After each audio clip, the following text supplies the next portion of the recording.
Bonjour et bienvenue dans Cybercast, votre rendez-vous avec la cybersécurité en Côte d'Ivoire, en Afrique et dans le monde.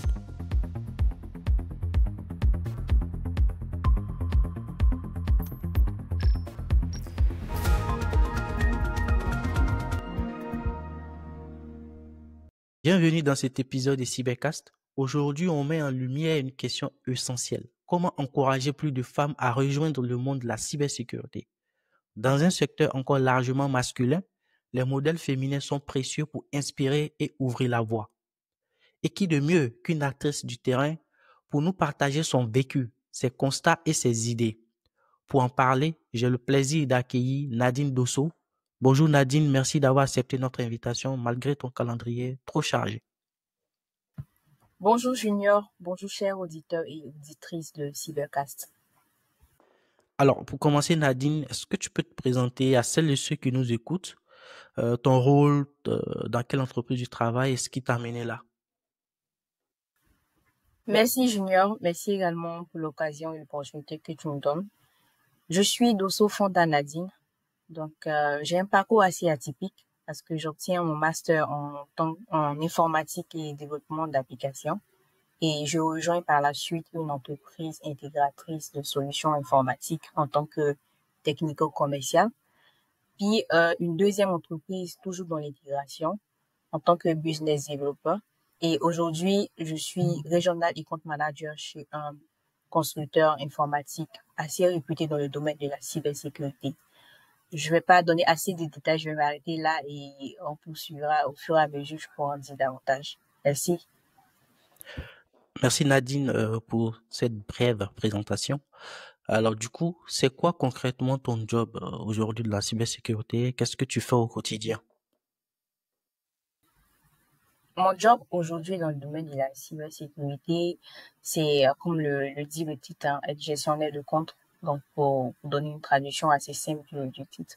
En tant que gestionnaire de compte, j'ai à ma charge plusieurs comptes, plusieurs clients ou des prospects à qui je suis chargée de proposer des solutions. Moi, j'aime pas d'y vendre, j'aime dire plutôt apporter une solution ou apporter une aide à un client qui en a le besoin. Donc, je serai pour la plupart du temps responsable du développement du portefeuille client de l'entreprise. Également, rester dans la routine des commerciaux, prospecter, résoudre des problèmes à chaque fois. En gros, c'est ça, mon quotidien. Alors du coup, en termes de parcours et motivation, je te pose la question que sûrement c'est certains de nos auditeurs et auditrices se posent. Comment tu t'es retrouvé dans l'univers de la cybersécurité? C'était un choix de départ ou un virage? Toi qui au départ, qui a un parcours, comme tu l'as dit, assez atypique. Je me suis retrouvée dans le domaine de la cybersécurité. On va dire, c'était pas un choix, c'est un pur hasard. Donc, comme je l'ai dit, d'entrée, moi, je maîtrisais vraiment pas le domaine IT. Donc, j'entre dans le milieu et au fur et à mesure que je m'intègre, je découvre le domaine de la sécurité et je me dis pourquoi pas. C'est assez passionnant, donc je vais m'y lancer et aujourd'hui, je peux dire que je n'ai pas de regret à ce niveau. Oui, cette question elle est importante pour nos auditeurs et auditrices pour dire que voilà, on peut ne pas avoir forcément un background peut-être en cyber et puis se lancer, quitter dans un autre domaine aussi et puis se lancer en cybersécurité comme l'a fait notre invité. Et Nadine, quand tu as commencé, est-ce que tu avais des craintes, des idées préconçues sur ce domaine? Et l'autre dernière question pour cette rubrique, qu'est-ce qui te plaît le plus dans ton métier aujourd'hui? Du coup, c'est une question à deux volets. Lorsque j'ai commencé, j'avais un peu de réticence parce que tu l'as dit d'entrée dans ton introduction, là, c'est un milieu qui est beaucoup plus vu pour les hommes. On ne s'attend pas à voir assez de femmes et je pense que c'est ce challenge-là et ce point-là qui m'a beaucoup plus poussé à me, je dis, à poursuivre dans ce domaine-là. Et c'est que le pire dans mon métier, hein. J'ai envie de dire, tant que c'est dans le domaine de la cybersécurité, ça me plaît. Mais principalement, c'est le contact avec les personnes. On rencontre des personnes au quotidien. on échange avec tout type de personnes, tout type de caractère. Et ça, non seulement ça te forge personnellement, mais également ça te donne un état d'esprit et une ouverture d'esprit assez vaste et surtout assez pointu. Tu prends en maturité sans t'en rendre compte. Il y a également le fait d'être autonome parce que dans le domaine IT, surtout dans le domaine en tant que commercial, il faut savoir avoir de l'autonomie, il faut savoir être flexible et aussi savoir gérer son temps. Je vais pas te citer, hein. Bien sûr, on va pas parler des défis, surtout, tu es ton chef de vente unique, tu as aussi l'apprentissage qui ne finit pas et tout ça. En quelque sorte, voici résumé, ce qui me plaît dans mon métier d'aujourd'hui. Alors, merci Nadine, et c'est très bien résumé de ta part. Et on va maintenant aller, si je peux le dire ainsi, dans le cœur même de notre sujet, qui est la place des femmes dans la cybersécurité aujourd'hui. Tu vois, le constat est un peu amer, hein, c'est très amer. Alors, je te pose cette question. À ton avis, pourquoi est-ce qu'il y a encore peu de femmes dans ce secteur, surtout en Afrique? Effectivement, tu l'as dit, hein, c'est un constat, malheureusement, malheureusement. Mais je dis, pour ma part, hein, il y a peu de femmes dans le milieu aujourd'hui parce on a on a une idéologie où,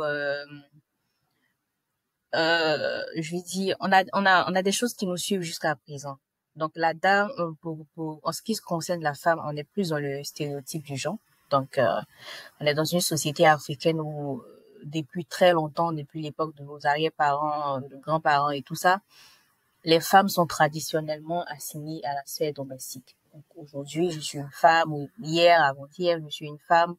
Il faut que je sois vraiment dans tout ce qui est domestique. Bien entendu, c'est en train de prendre au fur et à mesure, fin, petit à petit, mais malheureusement, c'est pas constaté dans le domaine de la cybersécurité. Donc, on va beaucoup plus, surtout dans le domaine professionnel, hein, on va beaucoup plus rattacher la femme au domaine tel que la ressource humaine, mais pas vraiment dans la mécanique, la médecine ou encore l'informatique, surtout la cybersécurité. Et puis aussi, il faut noter qu'il y a un grand manque de modèles féminins. Bah, ça va de soi, étant donné que c'est maintenant et c'est aujourd'hui que nous sommes peu à peu en train de voir les choses autrement. Donc, voilà pour moi ce que j'avais à donner comme point de vue sur cette question. Et toi, est-ce que tu as déjà ressenti qu'être une femme était un frein ou au contraire un atout dans ton métier aujourd'hui? Oui, ça c'est une très belle question parce que, et c'est aujourd'hui que j'en parle. Ouais, je l'ai ressenti avant même de choisir la filière de l'informatique et de développement d'application. Il y avait, il y avait les commentaires du style, c'était pas mieux pour toi d'aller te pencher vers une filière où tu seras beaucoup plus à l'aise demain en tant que femme, tu ne seras pas tout le temps en griffe, j'ai envie de dire dehors et tout. Mais bon, après, ça reste des préjugés, ça reste des avis des autres. Ce qui compte, c'est le mien et ce que moi je veux, ce que j'entends et vois que je veux tracer pour mon avenir. Donc, il faut avoir une pensée différente, il faut avoir de la rigueur, de la discipline, quoi. Voilà. De toutes les manières, dans nos sociétés africaines, comme on le dit, on voit qu'il y a un véritable changement aujourd'hui. Il y a pas mal de programmes de promotion de la femme. Donc, je pense que, comme tu l'as dit, hein, c'est un grand atout, surtout qu'il n'y a pas assez d'acteurs féminins dans ce domaine. Alors, j'avais déjà abordé cet aspect-là, la question que je vais poser tout à l'heure, j'avais déjà entamé un peu plus haut. On a même fait un épisode spécial sur ça, la reconversion en cyber, parce qu'aujourd'hui, malheureusement, il y a pas mal d'idées préconçues pour dire que pour faire de la cyber, il faut être vraiment un geek, il faut être vraiment très IT, il faut être vraiment trop tech. Est-ce que Nadine, tu penses qu'il faut forcément être tech pour faire carrière dans la cybersécurité? Toi qui côtoies pas mal d'actrices et d'acteurs aujourd'hui dans le domaine. Non, je dis non. Et effectivement, pour avoir côtoyé des personnes, je sais que la plupart vous allez, peut-être que c'est pas assez visible, peut-être que vous ne voyez pas cette face-là, mais on a une bonne partie des personnes qui sont aujourd'hui actrices du milieu de la cybersécurité qui ne sont pas forcément à la base IT, qui n'ont à la base même jamais pensé vouloir toucher à tout ce qui est informatique. Donc pour moi, l'informatique, c'est une très bon, il est très facile de se reconvertir dans le milieu de la cybersécurité. Il suffit juste d'avoir quelques petites notions et le courage et l'envie d'apprendre pour pouvoir se reconvertir en tant que IT. Donc, il n'a pas besoin d'avoir un background informaticien pour devenir un acteur clé de la cybersécurité ou un très bon conseiller en cybersécurité. On a même un exemple, hein, toi, Nadine, tu peux le confirmer, le DG fondateur de la société Agili, qui de base, voilà, a fait des études en commerce à l'INPHP, mais aujourd'hui est un acteur clé de la cybersécurité en Côte d'Ivoire. Tu confirmes, non? En effet, je confie bien entendu à qui on fait d'ailleurs un petit coucou. C'est vraiment un exemple assez clair et très bien défini dans le domaine de la sécurité. En tout cas, pour tous ceux qui ne croient pas, je pense que vous devez vous pencher un peu sur son profil et vous verrez, quoi. Exactement. Il est d'ailleurs même un acteur incontournable de la cybersécurité en Côte d'Ivoire aujourd'hui. Big up au DG d'Agili. Alors, Nadine, on va avancer un peu dans ce podcast. Selon toi, qu'est-ce qu'on pourrait faire très concrètement pour donner envie à plus de filles de s'orienter vers la cybersécurité? Ce qu'on pourrait faire déjà, donner envie à plus de filles, de femmes à s'orienter vers la cybersécurité, c'est déjà de multiplier, pourquoi pas, les différentes conférences et les différents séminaires qu'on organise sur le domaine de la cybersécurité. Ça, c'est un premier point. Et aussi les orienter, pardon, totalement féminin. C'est-à-dire, on organise 2, 3, 4 événements dans l'année qui sont dédiés essentiellement aux femmes, mais qui parlent de la cybersécurité. C'est un premier point. Le deuxième point pour moi, c'est de l'intégrer depuis la base aux femmes, aux filles, pourquoi pas même aux hommes, hein, bien entendu. C'est-à-dire commencer depuis l'école primaire ou le secondaire. On verra en fait en fonction de comment les enfants, comment les jeunes assimilent et de leur donner des petites notions sur la sécurité informatique. L'idée, c'est pas de faire de la sécurité informatique une matière à part. Non, c'est plutôt le glisser parmi des petites sessions pendant les cours ou à l'école avec les enfants afin de leur donner des notions comme comment protéger, quelle est l'importance des données à caractère personnel, qu'est-ce qu'un phishing, comment reconnaître un phishing, un ransomware. Aujourd'hui, on constate que la plupart des enfants sont sur les réseaux. À 9 ans, l'enfant a déjà une tablette, a déjà un ordinateur, pourquoi pas. Donc l'idée, c'est de les emmener à pouvoir utiliser cet outil-là, tout en étant très, très prudent. Parce que autant les outils informatiques ou Internet nous donnent des informations, autant ça peut détruire. Donc, c'est déjà l'éveil de conscience dans ce milieu-là. Et voilà, avoir aussi des clubs dédiés à la sécurité pour les femmes. Ça serait très intéressant. Là, ça me donne une idée. Voilà un peu, Junior, ce que j'avais à dire sur la sensibilisation et l'inspiration qu'il faut donner à nos jeunes sœurs.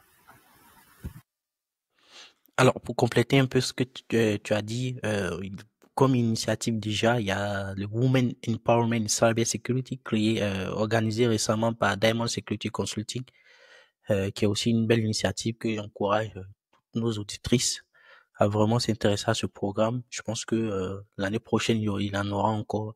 D'ailleurs, Nadine, qu'est-ce que tu as pensé de cet événement? Est-ce que tu as eu écho? Est-ce que tu as pu y participer? C'est une très belle initiative. Oui, j'ai eu écho. Pour la plupart du temps, j'essaie d'être à jour en ce qui concerne les activités qui a trait à la cybersécurité. surtout qu'on s'est penché sur les femmes. Est-ce que j'y ai participé? Malheureusement, non. Mais j'ai suivi les résumés, les interviews également sur les réseaux sociaux. Donc moi, je pense que c'est une action à encourager et à multiplier encore pour les années à venir. Alors, je vais te poser une question à deux volets pour conclure ce chapitre-là sur la sensibilisation et l'inspiration. Est-ce que tu aurais aimé qu'on te parle plus tôt de ce métier? Comment on pourrait mieux l'expliquer aux jeunes? Et la deuxième question, c'est est-ce que tu connais aussi des initiatives en Afrique, hein, qui encouragent les jeunes filles, hormis le WEC? Oui, moi, je parle pour moi, mais je sais qu'il y aura beaucoup de personnes dans mon cas. Moi, j'aurais vraiment voulu qu'on m'en parle depuis très longtemps. Tu sais, pour te faire un avis, moi, j'ai connu l'informatique en tant que tel. J'ai entendu même parler du poste de technico-commercial ou de la filière informatique et développement d'applications après le bac. Moi, je trouve que pas, c'était vraiment pas le moment, enfin, c'était pas bien choisi en tant que moment.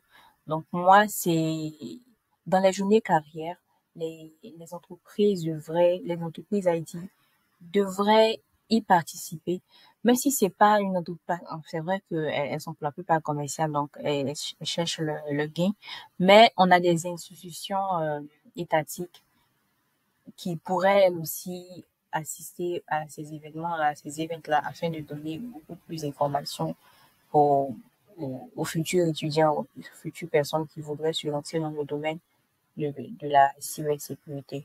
Aussi, pour la deuxième question, c'est de savoir est-ce que j'ai des institutions en Afrique qui sont engagées dans le domaine de la sécurité concernant les femmes. Oui, moi j'ai deux organisations que je suis et que j'aime bien suivre très bien. On a DigiFemme, qui est une organisation pour la transformation numérique des femmes entrepreneurs et jeunes. On a également She's the Code. She's the Code avec qui moi j'ai commencé en deuxième année.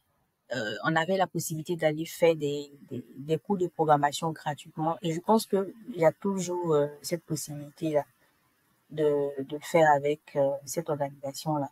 Donc ne vous dites pas que tout, tout ce qui est cité comme institution qui vont vous permettre d'avoir de la connaissance vont demander quelque chose en retour. Non, vous avez des organismes qui sont prêts à vous donner quelques notions gratuitement. Donc, moi, je vous encourage vraiment à vous pencher vers ce genre d'organisme. Merci. Merci Nadine, merci, c'est vraiment très clair et, euh, et encourageant. J'espère que ces conseils seront les bienvenus auprès de nos auditrices surtout et pourquoi pas des auditeurs qui veulent aussi s'initier en cybersécurité. Il n'est jamais trop tard pour bien faire, comme on le dit.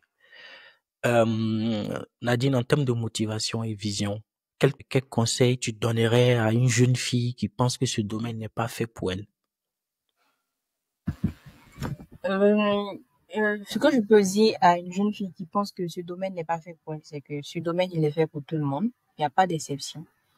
Si moi, j'ai pu aujourd'hui être là où je suis, c'est parce que c'était une détermination, c'est parce que c'était un choix. Donc, je pense que si elles ont envie de se lancer dans ce milieu-là, qu'elles le fassent, qu'elles restent concentrées, comme on le dit, et surtout qu'elles se donnent un objectif et qu'elles se donnent les moyens d'atteindre cet objectif-là. Il ne faut pas se dire que c'est pas un domaine dans lequel je peux exceller, c'est pas un domaine fait pour la femme. Je vous assure que sur une classe où, j'ai envie de dire, hein, sur une classe de 10 étudiants, il y a, il y a deux femmes et c'est très rare que ces dernières-là finissent vraiment dans le domaine informatique. Donc moi, je compte sur vous pour relever ce défi-là. Je compte même sur vous qu'on inverse la tendance. Donc, bon courage à vous et surtout ne baissez pas les bras. Pas de souci, Nadine, merci pour ce conseil si précieux. Est-ce qu'aujourd'hui, Nadine, tu continues à te former, à évoluer dans ce métier et dans 5 ans, Où te vois-tu? Tu te vois toujours dans le domaine de la cyber ou dans un autre rôle? Oui, ce qu'il faut pas oublier, c'est que dans ce domaine, dans ce milieu, on ne cesse de se former parce que c'est un monde qui avance très rapidement, c'est en très perpétuelle évolution. Donc, surtout ne pas omettre de se former. On se forme, on est obligé de rester à jour, on est obligé d'être d'actualité.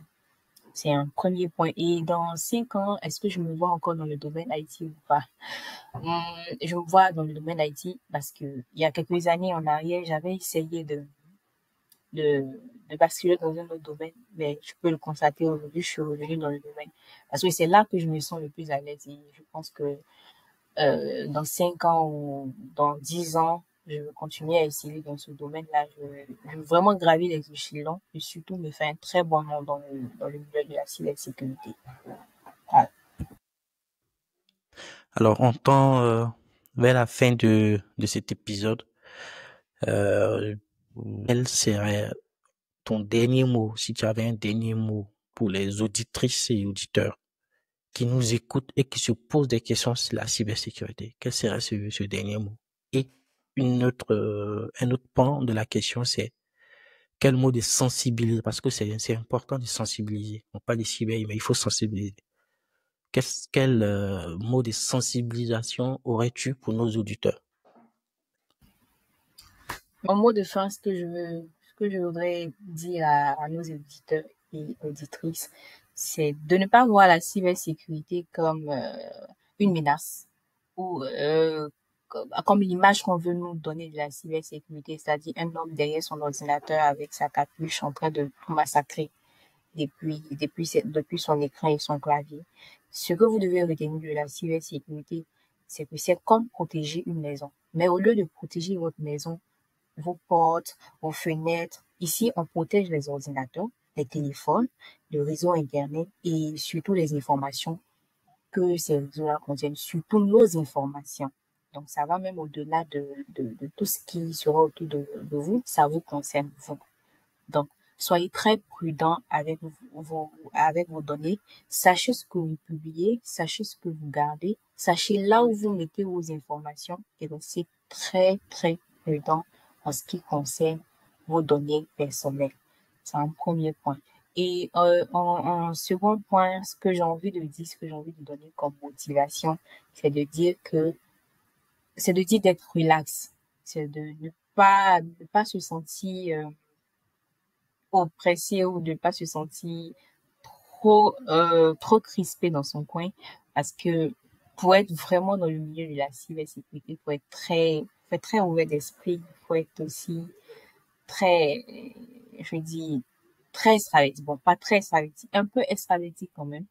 Donc, n'oubliez pas de rester cyber, surtout sécurité. Merci. C'était un plaisir de t'avoir interviewé et j'espère que les conseils qui ont été donnés seront encore une fois de plus, seront les bienvenus auprès de nos auditeurs. Restez connectés, protégés et ne manquez pas les prochains épisodes à venir. Merci. Bonne journée. Merci. Au revoir. Bonne journée. Au revoir.